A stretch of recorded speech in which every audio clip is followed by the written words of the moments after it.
My name is Duncan Watt, and I'm the founder and creative director of Fastest Man in the World Music. That's it.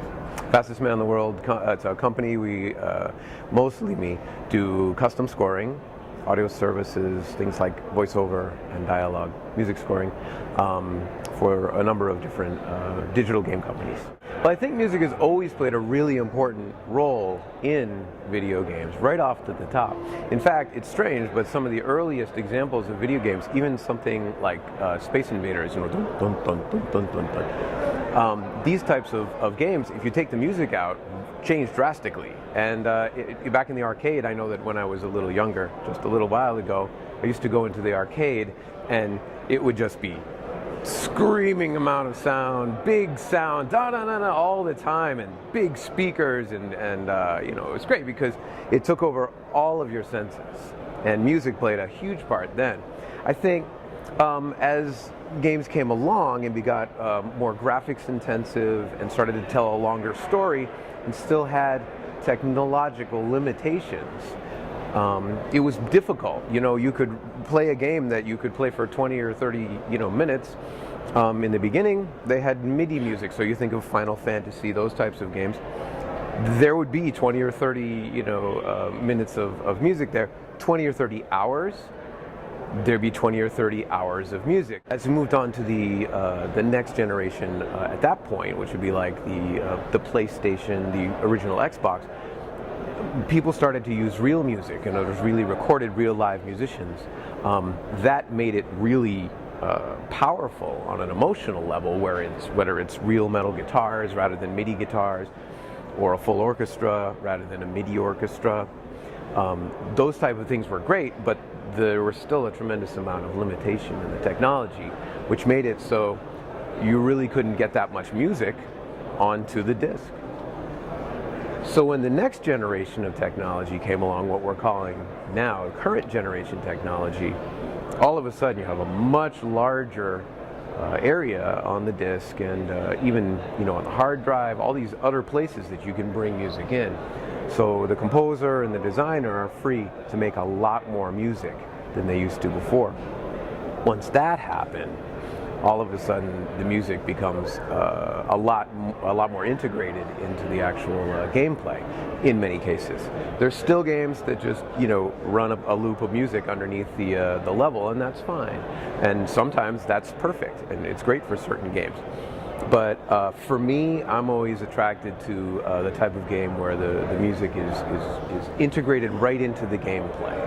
And it's quite a technological feat, and some companies have really taken it on, and I'm very excited about that. There's some great examples in games, for example, right now, like Little Big Planet, where there's multiple layers of music, where the composer has written a piece, but rather than delivering it as two tracks, left and right stereo or in surround, which sometimes happens, they're delivering this in 5 or 6 layers. I think there are 6 layers in Little Big Planet, I don't remember.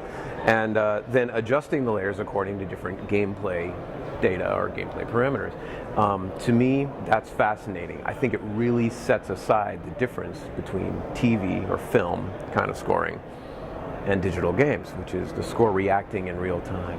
At this point, there's certainly composers that work from the beginning on a game along with the team, along with the designers, and those composers have a different sort of point of view than maybe a contract composer who maybe towards the end of the game is called in and they say, well, we need this music here, this music here, this music here. So some of it has to do with the composer, a lot of this has to do with the designer, and that's what I'm interested in doing, is talking to designers about what the types of music they have and how this can be a tool in their game design. These elements can push their design forward as well, and not just battle music where the battle happens and happy music when you're done, which again is great. There's nothing wrong with that, and it's the meat and potatoes of composing and of using music in a design. But theoretically, there's no reason why, if you accelerate, you're playing a driving game, if you accelerate and the car picks up, there's no reason why the music couldn't react to that as well. There are a number of ways of handling that, and it is a technological challenge. And sometimes I think the end doesn't outweigh the amount of work that would go into it. Personally, as a composer, of course, I think it's a great idea, and I think that in the future, I think that a number of years from now, this is going to be a lot more prevalent. Again, it's very different than scoring a film where I start here, the car crashes here, we do all the things. In this case, the car could crash any time. And certainly, most driving games, for example, do change the music when that happens. And that's exciting, and I think that's a great thing. I think that it could go farther than that, and I'm excited to think about all the different things that a designer could do with music that's been presented as a design element. Most of the kind of music that you end up using in traditional media, TV, film, even stage, like opera or whatever, can be broken into two kinds of music: ambient music and source music. Ambient music being background music, underscore, you'd call it in film. And source music would be the type of music, for example, that you see on the screen. So I see a radio or a jukebox, you're going to a 50s diner, there's a jukebox, it's on, you're going to hear music. So the interesting thing about that is underscore, while source music is something the player or the listener or the viewer of a film is aware of, the underscore is directly connected to their subconscious, hopefully. Hopefully they're not listening to it directly, but being moved by it in different ways. Whether that means to become terrified because here come the giant zombies or whatever, that's a direct connection to the player's emotions. And as game design moves forwards and becomes more and more complex, I feel like these elements could become really powerful tools in the game designer's toolbox. One of the things that next generation technology, and certainly the next generation after this, which is not that far away, and just a number of years away, will allow the game designer to take advantage of music as an element of game design to not only reflect what the player's feeling and thinking at the time. For example, I'm walking through a field and here come the evil bunnies, the music changes, here they go, I battle the evil bunnies, I prevail, and then I go back to the happy level music. That is reflecting what's going on in the player's mind in real time. That's pretty exciting. But I think to go further than that the music can tell the player what to feel. So I can think of an example from a film. You have a guy and a girl in a coffee shop, and they're talking, making small talk. And if you just watched it and listened to what they're saying, oh, how have you been? Really? Oh, that's great. I have a boyfriend, da-da-da. It's very light.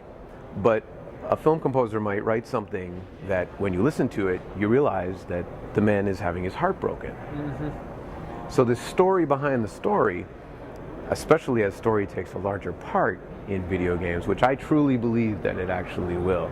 I think at that point, using these design elements as ways to speak directly to the player, sort of as if they're a puppet. You can tell them how to feel just like you can in film. Over the summer, I worked on a pretty interesting project which involved using a headset that could take basic data from your mind.